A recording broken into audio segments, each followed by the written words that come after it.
जय हिंद श्रीमान। मैं अतुल करवल, निदेशक सरदार वल्लभ भाई पटेल राष्ट्रीय पुलिस अकादमी के समस्त परिवार और यहां उपस्थित सभी अधिकारियों की तरफ से आपका हार्दिक स्वागत और अभिनंदन करता हूं। हम सभी आपके हार्दिक आभारी हैं कि आपने अपनी अति व्यस्त दिनचर्या में से इस समारोह के लिए समय उपलब्ध किया।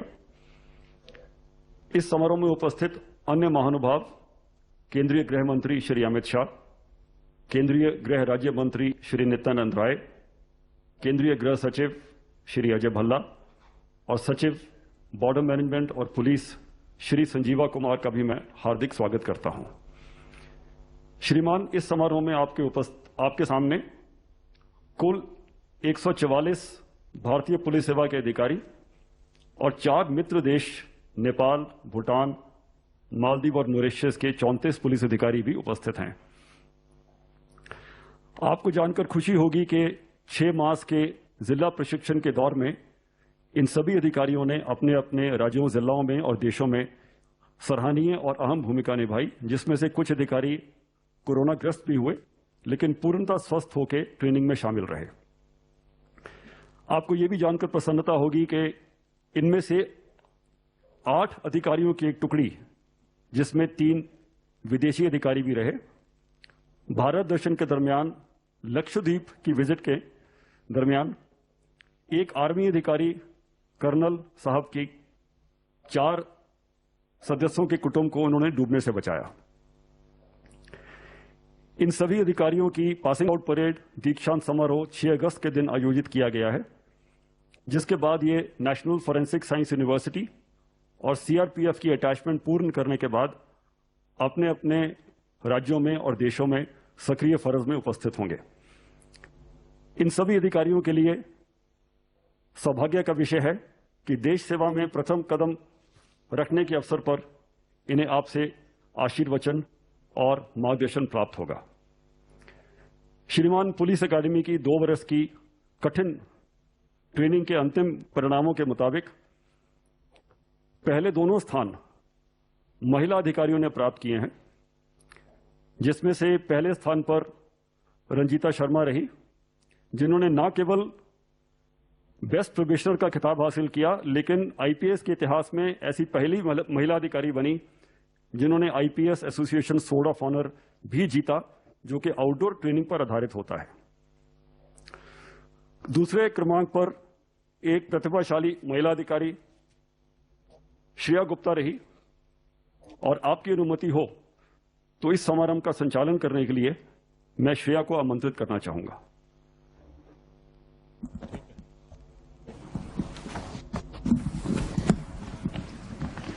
जय हिंद श्रीमान। मैं श्रेया गुप्ता भारतीय पुलिस सेवा के 2019 बैच की प्रवीक्षाधीन अधिकारी हूं। मैं मूलतः दिल्ली से हूं और मुझे तमिलनाडु काडर आवंटित हुआ है। महोदय, सर्वप्रथम प्रशिक्षुक अधिकारियों के साथ संवाद के इस कार्यक्रम में आपकी गरिमामयी उपस्थिति के लिए मैं आपका अभिनंदन करती हूं और अपना आभार व्यक्त करती हूं। इस संवाद कार्यक्रम को आगे बढ़ाते हुए मैं अपने साथी अधिकारी श्री अनुज पालीवाल को आमंत्रित करती हूं कि वह अपना परिचय देकर आपसे संवाद शुरू करें।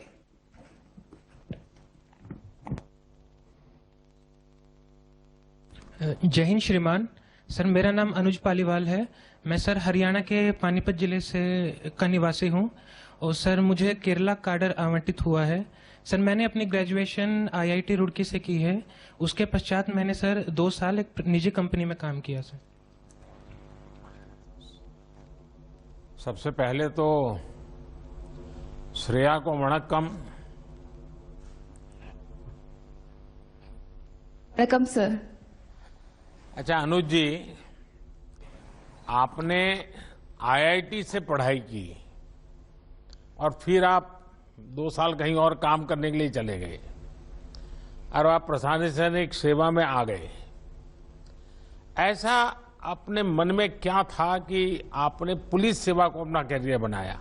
क्या ऐसा तो नहीं है आईएएस जाना चाहते थे फिर कहीं लुढ़क गए और यहां पहुंच गए? ऐसा तो नहीं हुआ है? सर, जब मैं अपने कॉलेज में पढ़ रहा था तो सर मैं जब 3rd ईयर में था तो सर हमारे कॉलेज में सर वर्तमान में पुडुचेरी के गवर्नर माननीय किरण बेदी जी आई थी।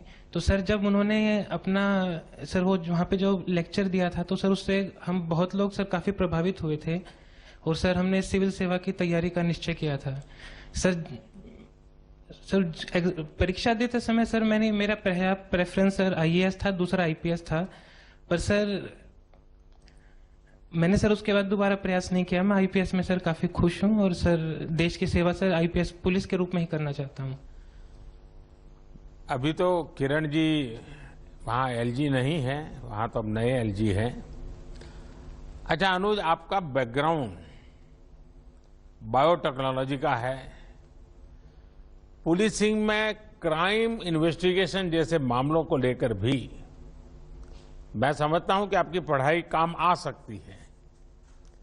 आपको क्या लगता है? जी सर, बिल्कुल आ सकती है सर। आजकल सर साइंटिफिक इन्वेस्टिगेशन बहुत जरूरी है सर, किसी भी केस में कन्विक्शन लाने के लिए। और सर नई नई तकनीक जैसे कि चांस डीएनए और डीएनए टेक्नोलॉजी पे सर आजकल काफी फोकस दिया जाता है। किसी भी केस में सर, रेप केस होता है, मर्डर केस होता है, तो सर इनमें डीएनए की काफी महत्वता है। और डीएनए फिंगरप्रिंटिंग आजकल काफी सर बहुत उसका बहुत महत्वपूर्ण है सर। इस कोरोना काल में वैक्सीन की इतनी चर्चा हो रही है, तो आपका ये बैकग्राउंड होने के कारण उसमें भी रुचि लेकर के पढ़ाई वढ़ाई करते हो कि छोड़ दिया? सर अभी तो सर ध्यान ट्रेनिंग पे है सर। अच्छा, इसके अलावा आपकी क्या हॉबी है? सर इसके अलावा सर मुझे खेलना बहुत पसंद है सर। म्यूजिक में इंटरेस्टेड हूँ सर। म्यूजिक? जी सर। तो कहाँ बायोटेक्नोलॉजी, कहाँ म्यूजिक और कहाँ ये पुलिसिंग? सर हमारी हॉबीज ये पुलिसिंग जैसे जो टफ और डिमांडिंग काम में एक प्रकार से बहुत मदद भी कर सकती है, और संगीत है तो और ज्यादा मदद कर सकता है। जी सर। देखिए अनुज, मैं आपको आपके आने वाले जीवन और कैरियर के लिए बधाई देता हूं। आप हरियाणा के रहने वाले हैं और आप केरल कैडर में काम करेंगे। आपने आईआईटी से शिक्षा की और सिविल सर्विस में ह्यूमैनिटीज को चुना। आप ऐसी सेवा में हैं जो कठोर मानी जाती है, और आपको संगीत से भी प्रेम है। पहली नजर में ये विरोधाभास लग सकते हैं, लेकिन ये आपकी बहुत बड़ी ताकत भी बन सकते हैं। अपनी इस ताकत को आप पुलिस सेवा में बेहतर लीडरशिप देने के लिए काम में लाएंगे, यही मेरी शुभकामना है। धन्यवाद सर। जय हिंद सर। जय हिंद। धन्यवाद श्रीमान। अब मैं अनुरोध करूंगी अपने साथी प्रशिक्षु अधिकारी श्री रोहन जगदीश से कि वो अपना परिचय दें और आपके साथ वार्तालाप शुरू करें। जय हिंद श्रीमान, मेरा नाम रोहन जगदीश है। मैं भारतीय पुलिस सेवा 2019 बैच का प्रशिक्षु अधिकारी हूँ। मुझे कर्नाटक कैडर आवंटित हुआ है। मैं बैंगलोर का मूल निवासी हूँ और मैं बैंगलोर विश्वविद्यालय का यूनिवर्सिटी लॉ कॉलेज से लॉ डिग्री का स्नातक हूँ। मेरा पहला प्रथम पसंद भारतीय पुलिस सेवा था। इसके मुख्य कारण मेरा पिताजी थे। उन्होंने कर्नाटक राज्य के पुलिस में 37 साल का सेवा किया है। ये मेरे बहुत गर्व के बात है। तो मैंने भी उनके तरह भारतीय पुलिस सेवा में मेरा सेवा करने के लिए मैं इस सेवा का चुना हूँ। जय हिंद श्रीमान। रोहन जी, आप बंगलुरु के हैं, हिंदी भी काफी सीख ली हैं और एक लॉ ग्रेजुएट भी हैं। आपने पॉलिटिक्स और इंटरनेशनल रिलेशंस को भी अध्ययन किया है। इस ज्ञान का आप आज की पुलिस व्यवस्था में क्या रोल देखते हैं?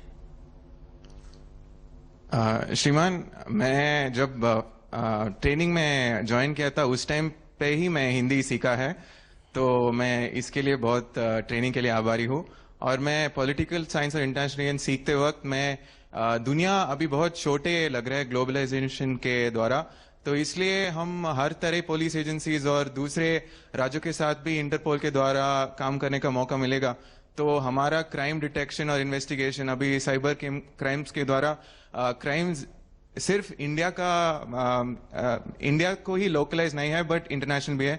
तो इस नॉलेज से रिलेशंस रखना और अन्य क्राइम्स को सॉल्व करना, international cross border terrorism, Naxalism और ड्रग्स का मामले में सॉल्व करना उपयोग होता है। श्रीमान, हम अक्सर पुलिस एकेडमी में मुश्किल फिजिकल ट्रेनिंग के बारे में सुना करते हैं। आपको जो ट्रेनिंग मिली, आपको क्या लगता है? क्योंकि आपने अपने पिताजी को देखा है, जिंदगी पूरी आपकी ये पुलिस बेड़े के बीच में ही बीती है, लेकिन आप स्वयं खुद इस ट्रेनिंग में आए, तो आपको क्या फील हो रहा है? मन में एक संतोष हो रहा है? आपके पिताजी ने जो आपसे अपेक्षाएं की होगी उसको पूरा करने के लिए क्षमताएं आपकी दिखती होगी, और आप पिताजी कंपैरिजन करते होंगे कि उनके जमाने में ट्रेनिंग कैसी होती थी, आपके जमाने में कैसी होती है, तो आपके दोनों के बीच में थोड़ी भिड़ंत भी होती होगी। सर, मेरे पिताजी मेरा रोल मॉडल भी है और उन्होंने कर्नाटक पुलिस में सब इंस्पेक्टर के रूप में ज्वाइन किया थे और 37 साल के बाद वो एसपी के रैंक में रिटायर भी हो चुका है। सर, तो जब मैं एकेडमी पहुंचा था उन्होंने बोला था कि पुलिस ट्रेनिंग बहुत कठिन होता है और बहुत मेहनत करना पड़ेगा। तो मैं आते अंदर एक माइकल एंजेलो का एक वाक्य लिखा है सर, उसमें बोला है हम सबके अंदर एक स्टैचू ऑलरेडी है, एक शिल्प है, हम एकेडमी के द्वारा उस शिल्प को एक स्टोन से निकालना पड़ता है। ऐसे ही हमारा निर्देशक सर और हमारा सब फैकल्टी हमको ट्रेन करके हमारा बेहतरीन शिल्प बनाया है। तो हम इस शिल्प लेके हमारा देश को सेवा करेंगे सर। अच्छा, इस ट्रेनिंग को और बेहतर करने के लिए क्या करना चाहिए? कोई सुझाव है मन में? सर, अभी ऑलरेडी बहुत बेहतर है। मैं पहले सुना है कि बहुत कठिन था। अब हमारा नया निर्देशक आने के बाद और सब चेंजेस हो चुका है और हमारे सोच रखकर ही ट्रेनिंग कर रहा है और हमको इंटरनेशनल स्टैंडर्ड्स पर ट्रेनिंग कर रहा है। तो मैं बहुत खुश हूँ इस ट्रेनिंग से। रोहन जी, मुझे बताया गया है कि आप अच्छे स्विमर हैं और आपने एकेडमी के पुराने सारे रिकॉर्ड भी तोड़ दिए हैं। जाहिर है आप आजकल ओलंपिक्स में भारत के खिलाड़ियों के अच्छे प्रदर्शन को भी बराबर फॉलो कर रहे होंगे। आने वाले समय में पुलिस सेवा से बेहतर एथलीट्स निकालने के लिए भी या फिर पुलिस के फिटनेस बल को सुधारने के लिए आपके मन में कोई विचार आता है कि आज आप देखते होंगे कि इसके बाद पुलिस का जरा बैठना, उठना, चलना सब जरा कुछ अलग ही नजर आता है। आपको क्या लगता है? सर, एकेडमी में हमको फिटनेस का एक बहुत ध्यान दे जाता है सर। तो इसलिए मेरा सोच है कि हम यहाँ समय बिताने के बाद एक फिटनेस का एक सिर्फ ट्रेनिंग में ही नहीं सर बट हमारा जिंदगी में एक पार्ट हो जाता है सर। अभी भी मेरे को शायद क्लास नहीं है तो मॉर्निंग पीटी नहीं है तो भी मेरे को 5 बजे मैं उठ जाता हूँ सर, क्योंकि वो रूटीन रह चुका है। तो ये हमारा पूरी जिंदगी में हम लेके जाएंगे और जब हम जिला पहुंचेंगे हमारा साथी अधिकारी और हमारा साथ काम करने वाला पुलिस अधिकारी को भी इस बारे में बोल के उनको भी स्ट्रेस मैनेजमेंट और हेल्थ के मैनेजमेंट और उनके तबीयत को कैसा ठीक रखने का इनका जानकारी भी दे के हम सिर्फ आपके फिटनेस ही नहीं बट सबको फिटनेस करके पूरा इंडिया को फिट रखने का कोशिश करना है। श्रीमान, चलिए रोहन जी, मुझे आपसे बात करके अच्छा लगा। फिटनेस और प्रोफेशनलिज्म हमारे पुलिस की एक बहुत बड़ी जरूरत है और मुझे लगता है कि आप जैसे उत्साही युवा इन रिफॉर्म्स को और आसानी से पुलिस सिस्टम में लागू कर सकते हैं। पुलिस अपनी फोर्स में फिटनेस को प्रमोट करेगी तो समाज में भी युवा फिट रहने के लिए प्रेरित होंगे। मेरी आपको बहुत शुभकामनाएं हैं। जय हिंद श्रीमान। धन्यवाद श्रीमान। इसी श्रृंखला को बढ़ाते हुए अब मैं आमंत्रित करती हूं श्री गौरव राम प्रवेश राय को कि वह आपके समक्ष अपना परिचय रखें और संवाद करें। जय हिंद सर, मेरा नाम गौरव राय है। मैं महाराष्ट्र के अमरावती जिले का निवासी हूँ और मुझे छत्तीसगढ़ काडर आवंटित हुआ है। मैंने कॉलेज ऑफ इंजीनियरिंग पुणे से सिविल इंजीनियरिंग की है और इंडियन पुलिस सर्विस से पूर्व मैं इंडियन रेलवेज में कार्यरत था। गौरव जी, मुझे बताया गया कि आप तो शतरंज के खिलाड़ी हैं, बहुत अच्छा खेलते हैं, बोलते हैं शतरंज। जी सर। अच्छा, शाह और मात के इस खेल में ये भी तय है कि आपको जीतना ही जीतना है। वैसे आपने सोचा कभी कि अपराधियों को काबू करने में आपका शतरंज का ज्ञान क्या काम आ सकता है?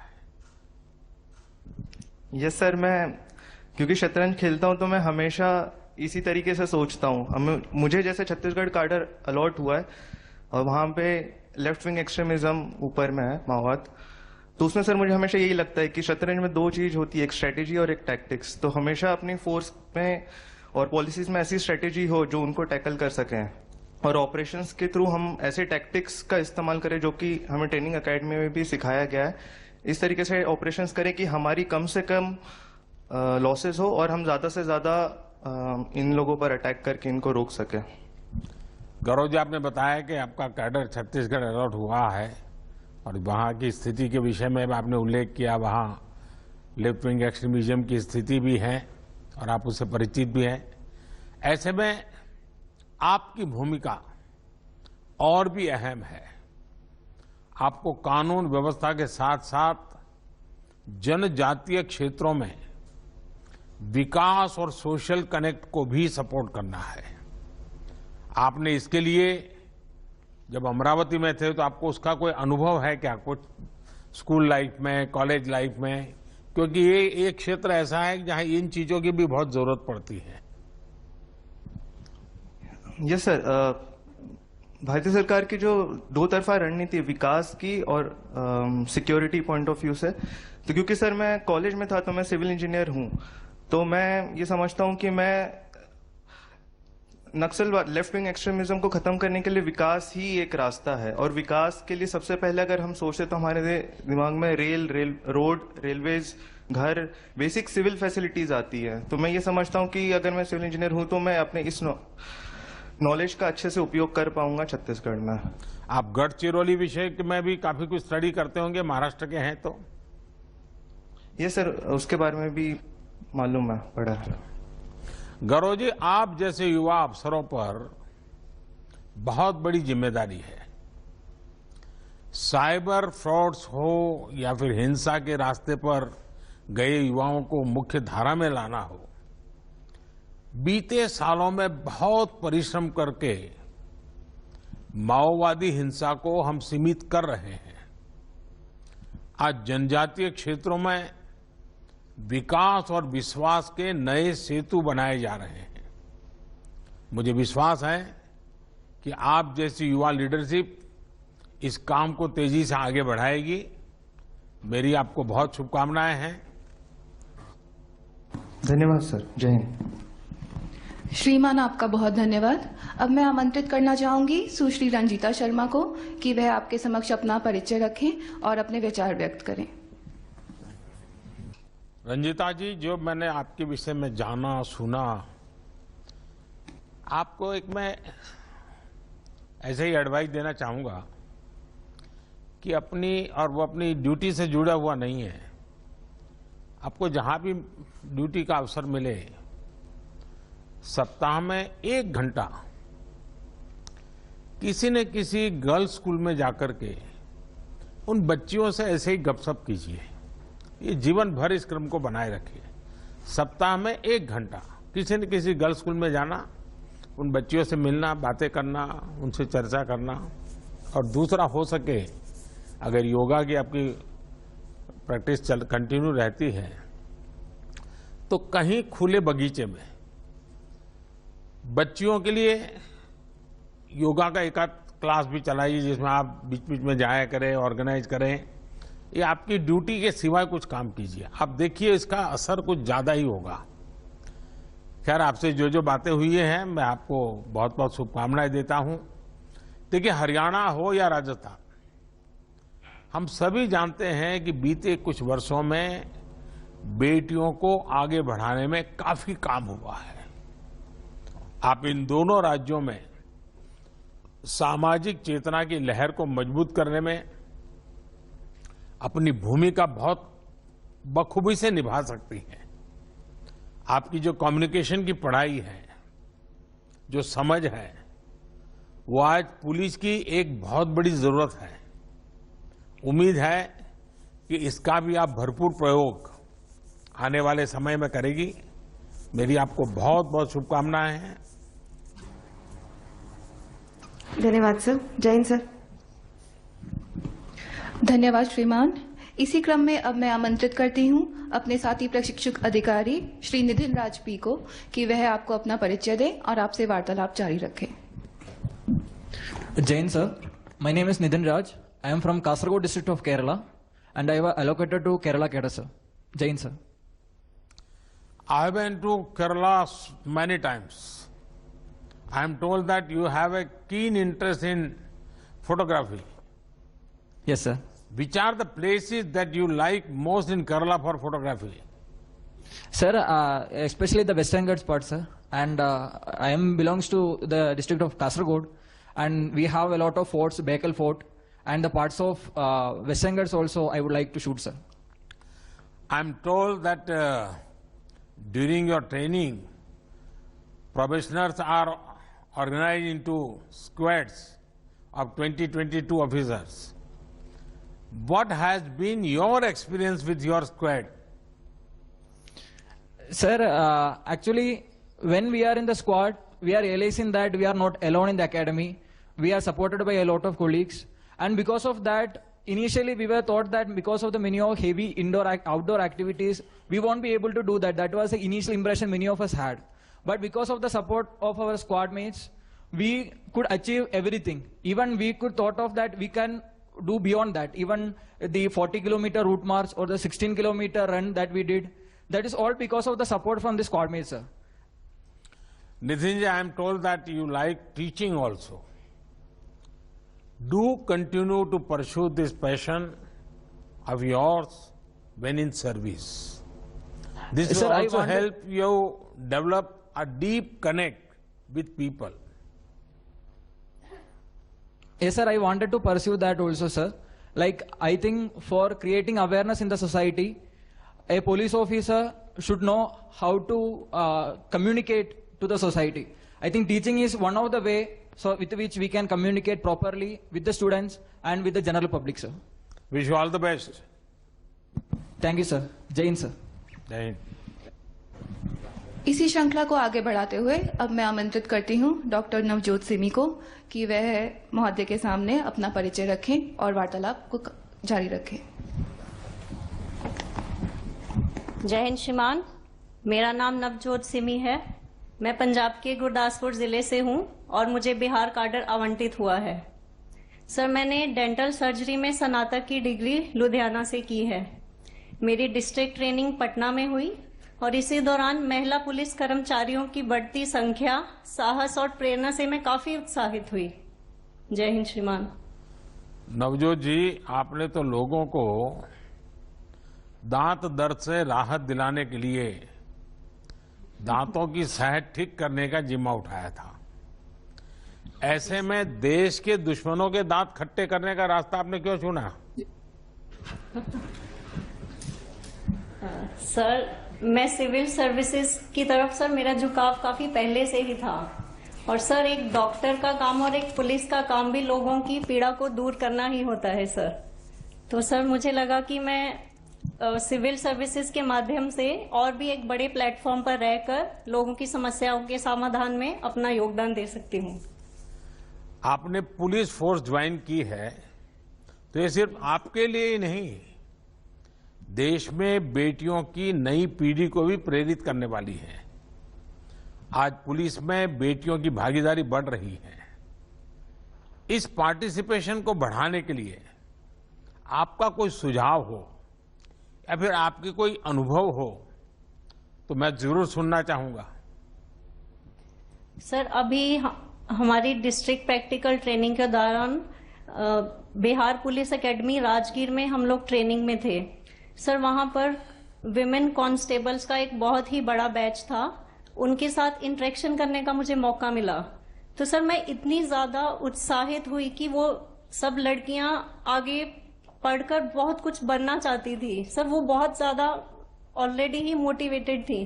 तो सर मुझे बहुत अच्छा लगा और मैंने ये सोचा कि जब भी मैं अपने कार्य में, अपने फील्ड में जाऊंगी तो महिलाओं के लिए मैं जरूर कुछ करूंगी ताकि उनकी एजुकेशन में स्पेसिफिकली कोई कमी ना आ सके। सर जैसा भी हो सका मैं उनके लिए जरूर कुछ करूंगी।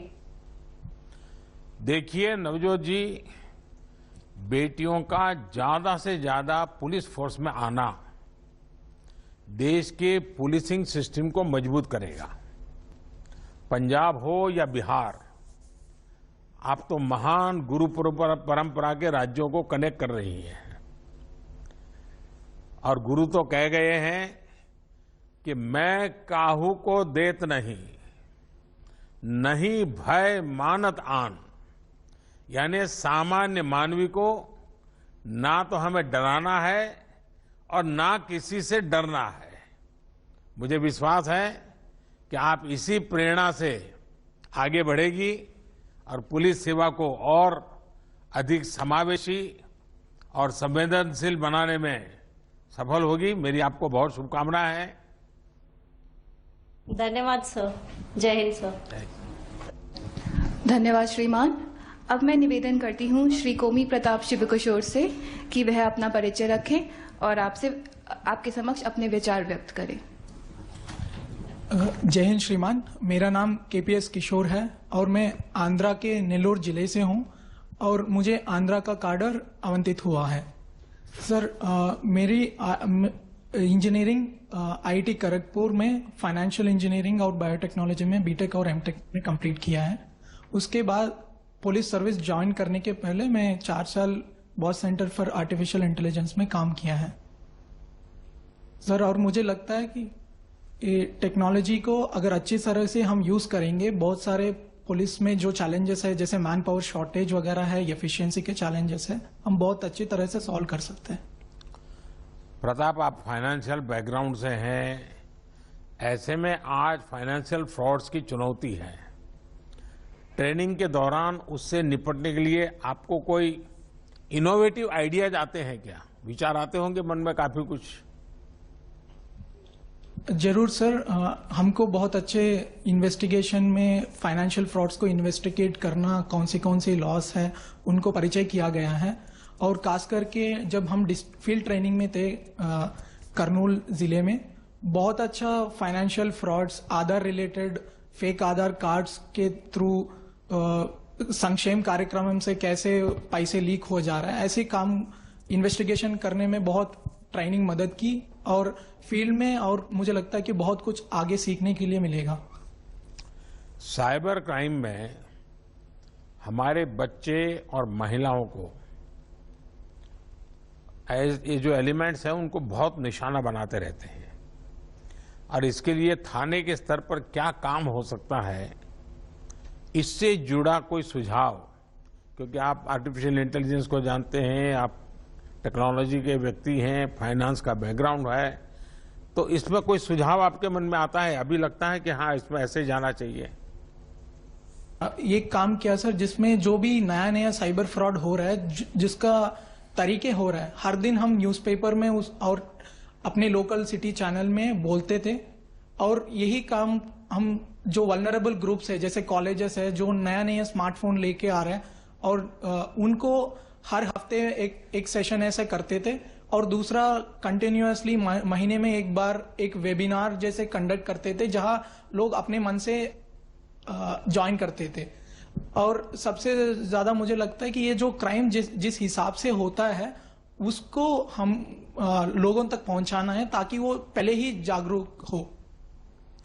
देखिए प्रताप, डिजिटल टेक्नोलॉजी बहुत इंक्लूसिव टेक्नोलॉजी है जो सबको जोड़ती है और गरीब, वंचित, शोषित तक भी सुविधा और संसाधन पहुंचाने में बहुत मददगार है और ये हमारा भविष्य भी है। लेकिन इसके साथ साथ इसमें साइबर क्राइम को भी बहुत बड़ा खतरा बना दिया है। विशेष रूप से फाइनेंशियल फ्रॉड्स एक बड़ी चुनौती है। इसने अपराध को थानों, जिलों, राज्यों की सीमा से बाहर निकालकर नई राष्ट्रीय और अंतर्राष्ट्रीय चुनौती बना दिया है। इससे निपटने के लिए सरकार अपने स्तर पर अनेक कदम उठा रही है, लेकिन इसमें पुलिस को भी नित नए इनोवेशन करने होंगे। डिजिटल अवेयरनेस को लेकर थाने के स्तर पर विशेष अभियान चलाए जा सकते हैं। इसके अलावा मेरी आप सभी युवा अफसरों से ये आग्रह रहेगा कि आपके पास भी अगर इस विषय में कोई सुझाव हो तो आप मेरे तक जरूर पहुंचाइए, होम मिनिस्ट्री तक पहुंचाइए, क्योंकि आज ये जो यंग फोर्स हैं जिनको इसका बैकग्राउंड होने के कारण उनके विचार इस लड़ाई में बहुत काम आ सकते हैं। चलिए प्रताप, बहुत बहुत शुभकामनाएं आपको। जय हिंद सर। धन्यवाद श्रीमान। अब मैं मित्र राष्ट्र मालदीव के पुलिस अधिकारी श्री मोहम्मद नाजिम से अनुरोध करती हूं कि वे माननीय प्रधानमंत्री जी से अपने अनुभव साझा करें। Good morning, Honorable Prime Minister, sir. I am Chief Inspector of Police Mohammad Nazim from Maldives Police Service. It is a matter of great pride and privilege to have an opportunity to speak about my experiences in the memorable journey in Sardar Vallabhbhai Patel National Police Academy with 2019 batch of Indian Police Service. During the last 2 years of our training, our professionalism, fitness and competence as a police officer have improved tremendously. Officers from Maldives has been undergoing training in this academy since 1998. Our current Chief of Police, Mohammad Hamid, along with the most senior leaderships, are also proud alumni of this prestigious academy. Sir, the 2 years of training has enhanced our personality not only as a uniformed police officer, but also has made us better human beings. The bonhomie with Indian batchmates and other foreign batchmates is incredible, and we have enjoyed every single moment in this academy. We have made many friends with Indian officers, and we plan to remain in touch with them. We have really enjoyed the time spent here. I take this opportunity to extend our heartfelt gratitude to the Indian government for providing us with this valuable opportunity. Thank you, sir. Jai Hind. Najim, what do you find common between India and Maldives? Sir, culture is and food is very similar to us, sir. We have officers from Nepal, Bhutan and Mauritius. Did this help you gain some insight about those nations too? Yes, sir, it really helps. मुझे मालदीव के प्रकृति प्रेमी लोगों से मिलकर बहुत आनंद आता है। मालदीव भारत का पड़ोसी ही नहीं बल्कि बहुत अच्छा मित्र भी है। भारत मालदीव में पुलिस एकेडमी बनाने में भी सहयोग कर रहा है और अब तो मालदीव क्रिकेट के लिए भी अपने आप को तैयार कर रहा है। मालदीव और भारत के सामाजिक और व्यापारिक रिश्ते भी हैं। मुझे विश्वास है कि भारत में आपकी ट्रेनिंग मालदीव की पुलिसिंग को मजबूत करेगी और भारत मालदीव रिश्तों को भी समृद्ध बनाने में बहुत मदद करेगी। बहुत बहुत शुभकामनाएं। धन्यवाद श्रीमान। संवाद के इस कार्यक्रम को आगे बढ़ाते हुए मैं आपसे सविनय निवेदन करती हूं कि राष्ट्र सेवा हेतु तत्पर हम परिवीक्षाधीन अधिकारियों को संबोधित कर हमारा मार्गदर्शन करें।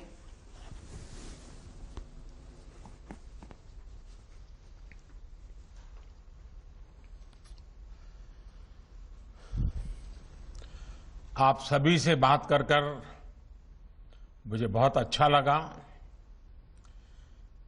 मेरा हर साल ये प्रयास रहता है कि आप जैसे युवा साथियों से बातचीत करूं, आपके विचारों को लगातार जानता रहूं, आपकी बातें, आपके सवाल, आपकी उत्सुकता मुझे भी भविष्य की चुनौतियों से निपटने में मदद करती है।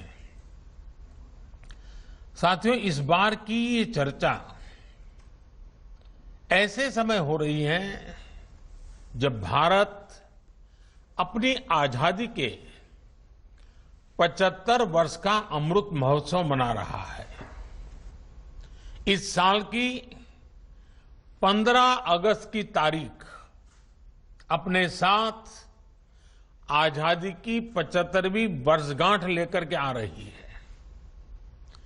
बीते 75 सालों में भारत ने एक बेहतर पुलिस सेवा के निर्माण का प्रयास किया है।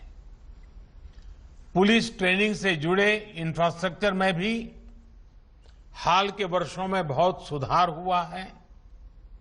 आज जब मैं आपसे बात कर रहा हूं तो उन युवाओं को देख रहा हूं जो अगले 25 वर्ष तक भारत में कानून व्यवस्था सुनिश्चित करने में सहभागी होंगे। ये बहुत बड़ा दायित्व है। इसलिए अब एक नई शुरुआत, एक नए संकल्प के इरादे के साथ आगे बढ़ना है। साथियों, मुझे बहुत जानकारी तो नहीं कि आप में से कितने लोग दांडी गए हुए हैं या फिर कितनों ने साबरमती आश्रम देखा है, लेकिन मैं आपको 1930 की दांडी यात्रा की याद दिलाना चाहता हूं। गांधी जी ने नमक सत्याग्रह के दम पर अंग्रेजी शासन की नींव हिला देने की बात कही थी। उन्होंने ये भी कहा था कि जब साधन न्यायपूर्ण और सही होते हैं तो भगवान भी साथ देने के लिए उपस्थित हो जाते हैं। साथियों, एक छोटे से जत्थे को साथ लेकर महात्मा गांधी साबरमती आश्रम से निकल पड़े थे। एक एक दिन बीतता गया और जो लोग जहां थे वो नमक सत्याग्रह से जुड़ते चले गए। 24 दिन बाद जब गांधी जी ने दांडी में अपनी यात्रा पूरी की तो पूरे देश, एक प्रकार से पूरा देश उठ करके खड़ा हो गया था। कश्मीर से कन्याकुमारी, अटक से कटक, पूरा हिंदुस्तान चेतनवंत हो चुका था। उस मनोभाव को याद करना, उस इच्छा शक्ति को याद करिए।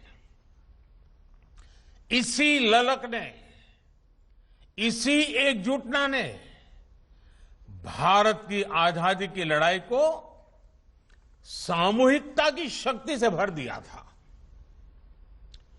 परिवर्तन का वही भाव,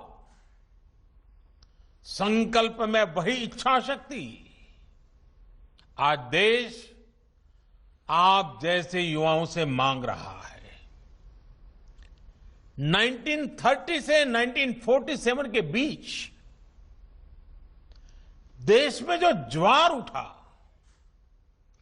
जिस तरह देश का युवा आगे बढ़कर आए, एक लक्ष्य के लिए एकजुट होकर पूरी युवा पीढ़ी जुट गई। आज यही मनोभाव आपके भीतर भी अपेक्षित है। हम सबको इस भाव में जीना होगा, इस संकल्प के साथ जुड़ना होगा। उस समय देश के लोग, खास करके देश के युवा, स्वराज्य के लिए लड़े थे।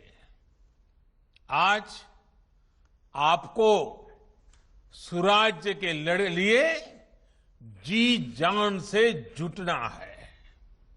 उस समय लोग देश की आजादी के लिए मरने मिटने को तैयार थे।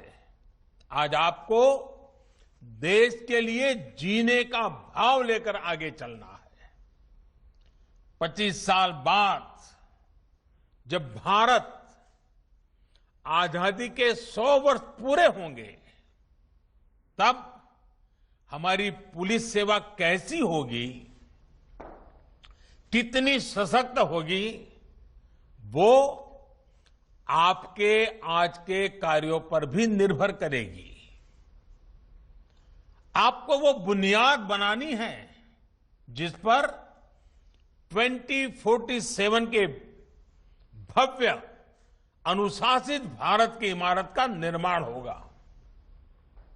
समय ने इस संकल्प की सिद्धि के लिए आप जैसे युवाओं को चुना है और मैं इसे आप सभी का बहुत बड़ा सौभाग्य मानता हूं।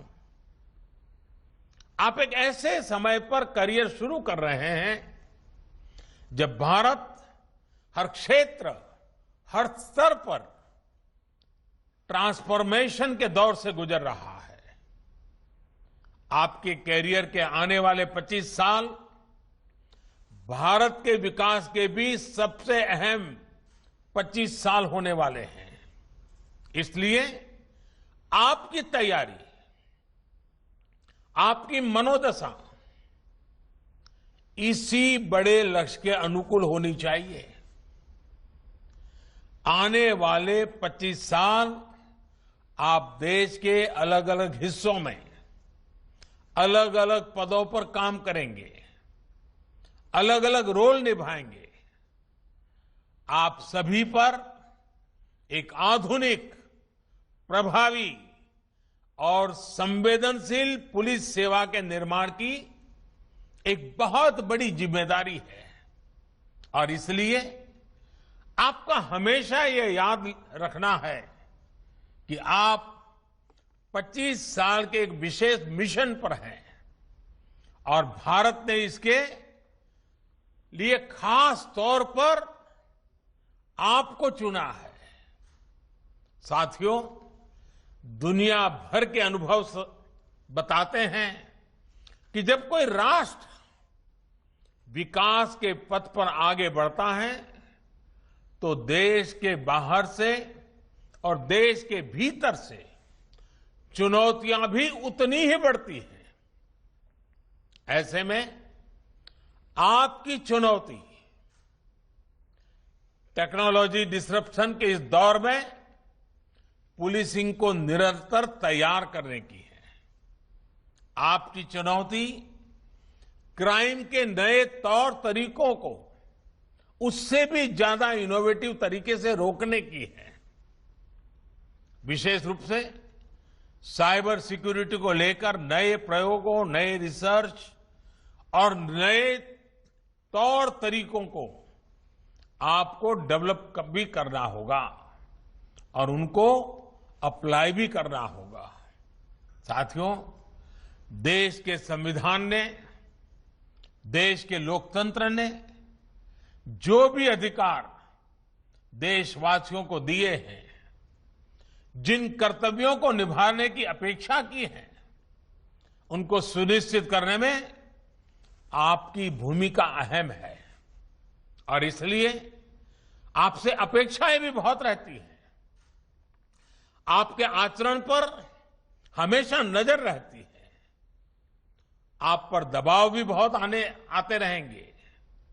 आपको सिर्फ पुलिस थाने से लेकर पुलिस हेडक्वार्टर की सीमाओं के भीतर ही नहीं सोचना है।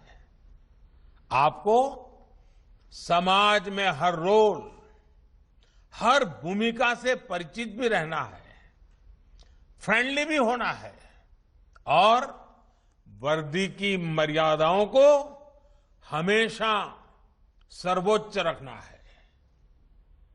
एक और बात का आपको हमेशा ध्यान रखना होगा। आपकी सेवाएं देश के अलग अलग जिलों में होगी, शहरों में होगी। इसलिए आपको एक मंत्र सदा सर्वदा याद रखना है। फील्ड में रहते हुए आप जो भी फैसले ले उसमें देश हित होना चाहिए, राष्ट्रीय परिप्रेक्ष्य होना चाहिए।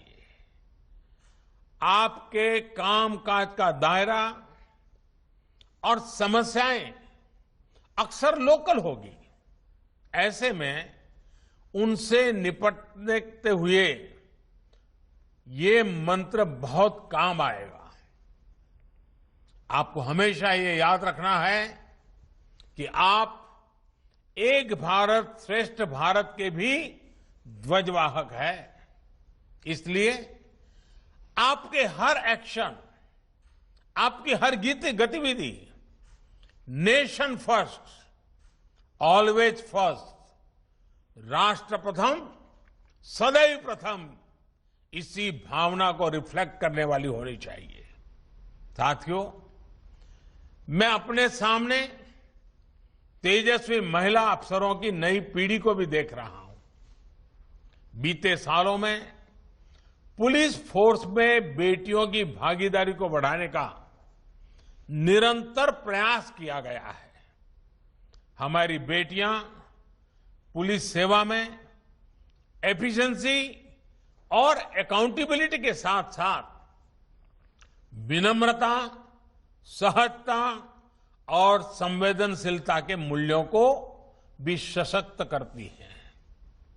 इसी तरह 10 लाख से अधिक आबादी वाले शहरों में कमिश्नर प्रणाली लागू करने को लेकर भी राज्य काम कर रहे हैं। अभी तक 16 राज्यों के अनेक शहरों में ये व्यवस्था लागू की जा चुकी है।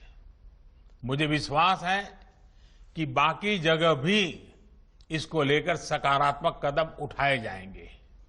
साथियों, पुलिसिंग को फ्यूचरिस्टिक और प्रभावी बनाने में सामूहिकता और संवेदनशीलता के साथ काम करना बहुत जरूरी है।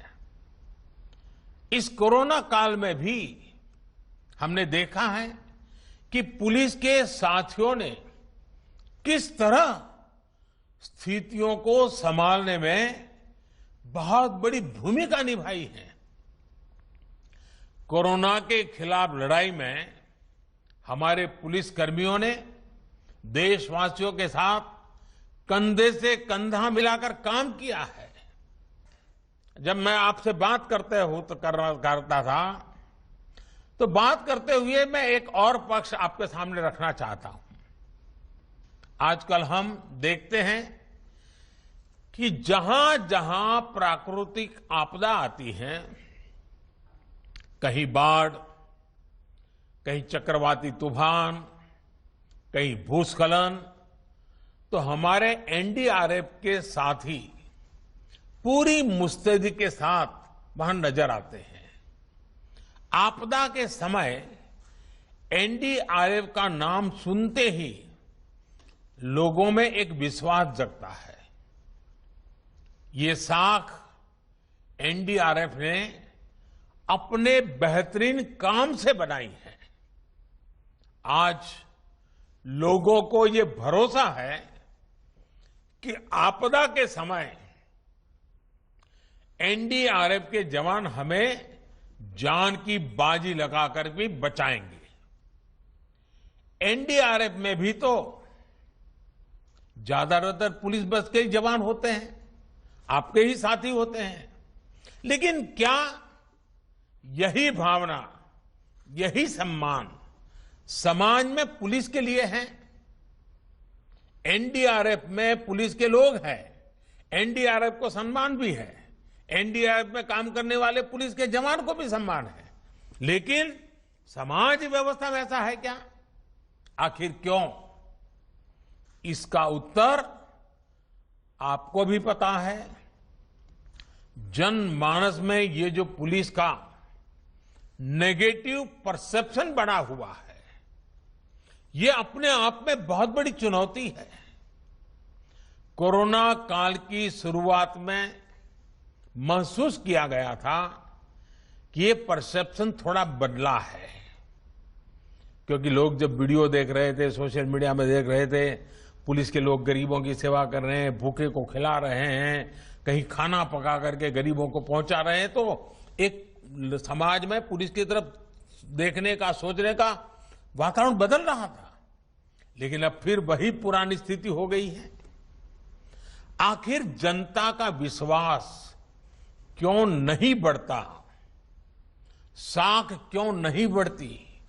साथियों, देश की सुरक्षा के लिए, कानून व्यवस्था बनाए रखने के लिए, आतंक को मिटाने के लिए हमारे पुलिस के साथी अपनी जान तक न्यौछावर कर देते हैं। कई कई दिन तक आप घर नहीं जा पाते। त्योहारों में भी आप अक्सर आपको अपने परिवार से दूर रहना पड़ता है। लेकिन जब पुलिस की इमेज की बात आती है तो लोगों का मनोभाव बदल जाता है। पुलिस में आ रही नई पीढ़ी का ये दायित्व है कि इमेज बदले, पुलिस का ये नेगेटिव परसेप्शन खत्म हो। ये आप लोगों को ही करना है। आपकी ट्रेनिंग, आपकी सोच के बीच बरसों से चली आ रही पुलिस डिपार्टमेंट की जो स्थापित परंपरा है, उसने आपका हर रोज आमना सामना होना ही होना है। सिस्टम आपको बदल देता है या आप सिस्टम को बदल देते हैं, ये आपकी ट्रेनिंग, आपकी इच्छा शक्ति और आपके मनोबल पर निर्भर करता है। आपके इरादे कौन से हैं, किन आदर्शों से आप जुड़े हुए हैं, उन आदर्शों की परिपूर्ति के लिए कौन संकल्प लेकर के आप चल रहे हैं, वही मैटर करता है आपके व्यवहार के बाबत में। ये एक तरह से आपकी एक और परीक्षा होगी और मुझे भरोसा है आप इससे भी सफल होंगे, जरूर सफल होंगे। साथियों, यहां जो हमारे पड़ोसी देश के युवा अफसर हैं, उनको भी मैं बहुत बहुत शुभकामनाएं देना चाहूंगा। भूटान हो, नेपाल हो, मालदीव हो, मॉरिशस हो, हम सभी सिर्फ पड़ोसी नहीं हैं, बल्कि हमारी सोच और सामाजिक ताने बाने में भी बहुत समानता है। हम सभी सुख दुख के साथी हैं। जब भी कोई आपदा आती है, विपत्ति आती है, तो सबसे पहले हम ही एक दूसरे की मदद करते हैं। कोरोना काल में भी हमने ये अनुभव किया है। इसलिए आने वाले वर्षों में होने वाले विकास में भी हमारी साझेदारी बढ़ना तय है। विशेष रूप से आज जब क्राइम और क्रिमिनल सीमाओं से परे हैं, ऐसे में आपसी तालमेल और ज्यादा जरूरी है। मुझे विश्वास है कि सरदार पटेल एकेडमी से इस एकेडमी में बिताए हुए आपके ये दिन आपके कैरियर, आपके नेशनल और सोशल कमिटमेंट और भारत के साथ मित्रता को प्रगाढ़ करने में भी मदद करेंगे। एक बार फिर आप सभी को बहुत बहुत शुभकामनाएं। धन्यवाद।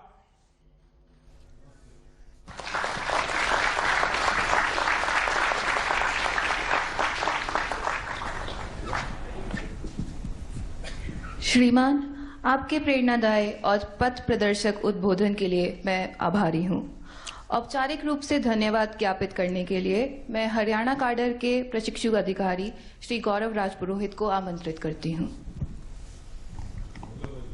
जय हिंद श्रीमान। माननीय प्रधानमंत्री महोदय, गृह मंत्री महोदय, गृह राज्य मंत्री महोदय, माननीय गृह सचिव तथा माननीय सचिव सीमा प्रबंधन और आज के समारोह में उपस्थित समस्त अधिकारीगण, मैं गौरव राज पुरोहित भारतीय पुलिस सेवा के 2018 बैच का परिवीक्षाधीन अधिकारी सरदार वल्लभ भाई पटेल राष्ट्रीय पुलिस अकादमी की ओर से धन्यवाद ज्ञापित करते हुए अत्यंत हर्ष की अनुभूति कर रहा हूं। महोदय, आपने हमारे साथी प्रशिक्षु अधिकारियों के साथ उनके संवाद करके और उनके अनुभवों को धैर्यपूर्वक सुनने हेतु मैं आपका आभार व्यक्त करता हूं। महोदय, आपका प्रेरणादायी संबोधन हमें आने वाले समय में लोक सेवा के प्रति प्रतिबद्ध रहने तथा आधारभूत मूल्यों को संजोए रखने हेतु मार्गदर्शन प्रदान करता रहेगा। महोदय, मैं आपको आश्वस्त करना चाहूंगा कि हम आपके जताए गए विश्वास पर खरे उतरेंगे तथा संवैधानिक और लोकतांत्रिक मूल्यों को अक्षुण्ण बनाए रखने के लिए कार्य करते रहेंगे और आजाद भारत के नए सपनों को साकार करने में योगदान देंगे। मुझे आपको बतलाते हुए बहुत हर्ष हो रहा है कि राष्ट्रीय पुलिस अकादमी ने सभी युवा अधिकारियों में आपके द्वारा बतलाए गए वांछित गुणों और मूल्यों को बेहतरीन ढंग से संवर्धित किया है। ये अधिकारी आने वाले 25 वर्षों में देश के विकास में निर्णायक भूमिका अदा करेंगे। जैसा आपने बताया, हम पुलिस की साख सुधारने तथा नकारात्मक छवि को बदलने के लिए अपना पूर्ण प्रयास करेंगे और जब तक ये नहीं कर लेते तब तक हम आराम से नहीं बैठेंगे, चैन से नहीं बैठेंगे। इसी प्रण के साथ महोदय, आपने अपनी व्यस्त दिनचर्या से हमारे लिए समय निकाला, हम सभी प्रशिक्षु अधिकारियों के साथ संवाद किया और हमारा मार्गदर्शन किया। इसके लिए मैं सरदार वल्लभ भाई पटेल राष्ट्रीय पुलिस अकादमी, 71वें और 72वें आरआर के प्रशिक्षु अधिकारियों तथा 4 मित्र राष्ट्रों के प्रशिक्षु अधिकारियों की ओर से आपकी गरिमामय उपस्थिति और आपके प्रेरणादायी संबोधन के लिए हृदय तल की गहराइयों से कोटि कोटि आभार व्यक्त करता हूं। धन्यवाद श्रीमान। जय हिंद।